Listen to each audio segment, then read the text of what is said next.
안녕하세요. 마음치유공간 여백의 여백직입니다. 도박 중독 문제로 입원 치료를 고려하시는 분들이 많이 있어요. 오늘은 입원 치료의 장단점에 대해서 한번 살펴보겠습니다. 사실 도박 중독 문제로 입원 치료하는 경우는 많지는 않거든요. 여러 가지 정보를 찾아보시고 문의해 보시면 알겠지만 입원 시설을 갖추고 있는 정신과 병원에 중독 환자가 많지는 않습니다. 또 중독 환자 중에서도 알코올 중독이나 마약 중독, 약물 중독 이런 환자들은 좀 다수가 있는데요. 도박 중독 문제로 입원한 경우는 매우 드문 편입니다. 도박 중독 문제가 있으신 분들은 도박 문제를 제외하고는 일상생활에 큰 문제가 없으시고요. 직업적으로도 능력을 뛰어나게 발휘하시는 경우가 많기 때문에 입원해서 치료하는 경우가 드문 편입니다. 또 현실적으로 변제해야 될 채무 문제가 있어서 그것이 너무 급하기 때문에 입원 치료를 미처 생각하지 못하시는 경우도 많고요. 그럼에도 불구하고 자해나 자살과 같이 위험성이 굉장히 높을 때는 안전을 위해서 입원 치료를 하는 것이 바람직하겠고요. 또 일상적으로 생활하는 것이 오히려 더 많은 피해를 일으키는 경우에는 격리 차원에서 입원을 고려하는 것도 하나의 방법이라 생각합니다. 먼저 입원 치료의 장점을 살펴볼 텐데요. 첫 번째는 집중적인 치료 환경을 제공한다는 겁니다. 일단 입원하게 되면 대부분의 도박 자극이나 유혹을 차단할 수가 있습니다. 또 채무에 대한 스트레스나 빚독촉의 압박도 벗어날 수가 있고요. 따라서 치료에 전념할 수 있는 환경이 제공되고요. 24시간 병원의 의료진의 관리를 받게 되기 때문에 이러한 부분들이 치료에 도움이 된다고 할 수가 있습니다. 두 번째는 전문적인 의료적 지원을 받을 수 있다는 사실인데요. 병원에는 의사, 임상심리사, 간호사 등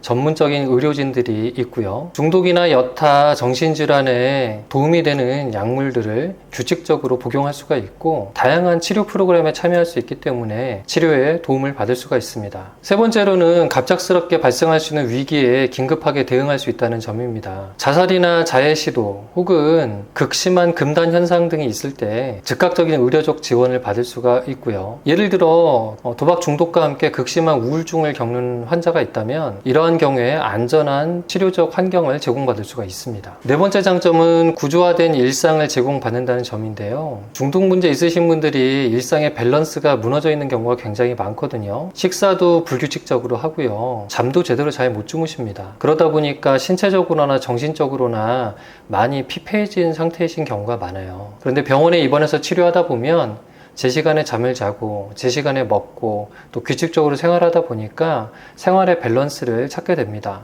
그러면 신체적으로나 정신적으로나 안정을 찾게 되기 때문에 이런 부분들이 안정을 찾으면 치료에 여러모로 효과를 볼 수가 있습니다. 지금까지 입원 치료의 장점을 몇 가지 살펴봤는데요. 단점도 몇 가지 있습니다. 가장 첫 번째는 실질적으로 비용의 부담인데요. 보험의 적용 여부에 따라 편차가 좀 있겠지만 당사자나 가족에게 재정적인 부담이 따릅니다. 또 당사자의 근로소득이 가정 경제에 중요한 영향을 미치고 있었다면 당사자가 입원하는 동안 근로소득이 발생하지 않기 때문에 이 점을 고려하지 않을 수가 없습니다. 두 번째 단점은 사회적 고립감인데요. 어쨌든 나하고 친밀하고 내가 사랑했던 사람들과 떨어져 지내야 되고 내 일상에서 격리되어 어떤 자유가 박탈된 상태잖아요. 그렇게 생활하다 보니 아무래도 정서적으로 힘들 수밖에 없습니다. 병동에 있는 동안 새로운 친구들이나 새로운 지인들을 사귈 수도 있지만 그마저도 쉬운 것은 아니고요. 내가 좋아하는 사람들과 정서적으로 교류도 할 수 없고 접촉도 할 수 없기 때문에 외롭고 힘든 것은 말로 다 표현하기가 어렵죠. 그리고 아까 말씀드린 대로 내 자유가 제한되고 어딘가에 갇혀 있다는 느낌 때문에 답답함을 느낄 수밖에 없습니다. 세 번째 단점은 재발의 위험이 높다는 건데요. 굉장히 모순적인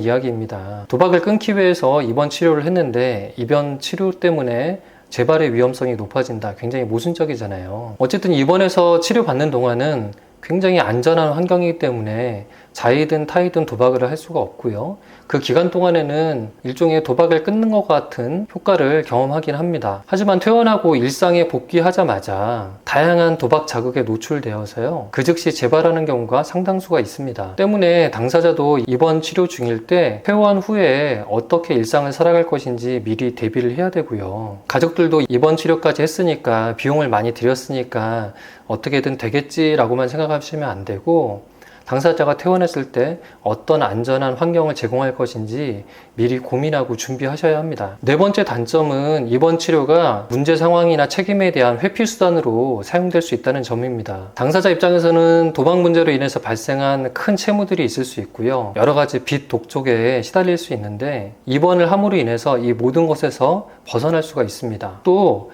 가족들이 몹시 배신감을 느끼고 비난하고 분노할 수 있는데요. 이런 상황에서 입원하게 되면 일종의 보호받는 대상으로 대우를 받으니까 이것이 하나의 보상이 되기도 합니다. 그리고요, 입원 치료를 하나의 거래처럼 삼기도 하는데요. 가족이 입원을 요청해서 하는 경우에 그럼 내가 입원 치료 받을 테니 나머지 내 문제를 좀 처리해줘라, 암묵적인 메시지를 줘서요, 가족들로 하여금 채무를 비롯한 여러 가지 책임을 대신 담당하게 하는 경우도 있습니다. 이런 경우에는 치료 동기 자체가 건전하지 못하다 보니까 치료 효과가 높을 수가 없고요. 또 가족들의 경우에는 당사자에게 일종의 조종을 당하는 그런 결과를 낳기도 합니다. 마지막 단점은 가족에 대한 적개심인데요. 이것은 모든 입원 치료에 해당되는 것은 아니고 본인이 입원 치료에 동의하지 않는 상황에서 비자발적으로 입원하게 될 때, 즉 강제 입원 치료를 받게 될 때 그러한 경우들이 덜어 있습니다. 정확한 명칭은 강제 입원은 아니고요, 보호 입원이라고 합니다. 요즘은 보호 입원의 요건이 굉장히 까다롭기 때문에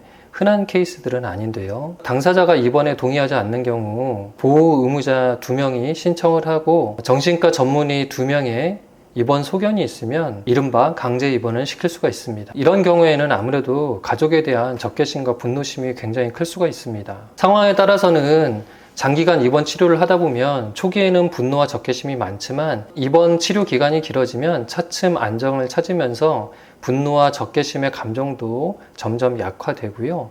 또 자기 자신에 대한 인식도 생기면서 가족들이 많이 힘들었겠구나, 이렇게 변하는 경우도 있습니다. 이와는 반대로 오히려 자기 힘으로 어떻게 할 수 없다는 것을 알고 어떻게든 퇴원하기 위해서 가족들에게 수은한 모습을 연기하여 보여주는 경우도 있습니다. 또 한 가지는 끝까지 적개심과 분노심을 유지하는 경우도 있고요. 오늘은 도박 중독자의 입원 치료의 장단점에 대해서 한번 살펴봤습니다. 입원 치료와 관련해서 제가 접하게 되는 상황은 아주 많지는 않은데요. 보통은 가족들이 이미 여러 차례 대리변제를 해주었는데도 불구하고 당사자의 도박 문제가 너무 지속되고 계속해서 빚이 발생하고, 그런데 당사자는 끊을 마음이 전혀 없어 보이고, 가족들은 이것 때문에 너무 고통받고 너무 불안하고, 또 당사자와 마주치면 계속해서 갈등이 일어나니까 차라리 격리해서 서로 안 보고 치료를 받게 하는 게 좋겠다, 이런 마음으로 보통 입원 치료를 고려하시는 것 같습니다. 이미 다양한 치료 방법을 다 시도해 본 후에 최종적으로 입원 치료를 선택하신 경우라면 어쩔 수 없지만, 그렇지 않으신 경우라면 병원이든 전문 심리 상담 기관이든 먼저 찾아보셔서 전문가와 상의를 하시고 자문을 구하신 후에 결정하시면 좋을 것 같습니다.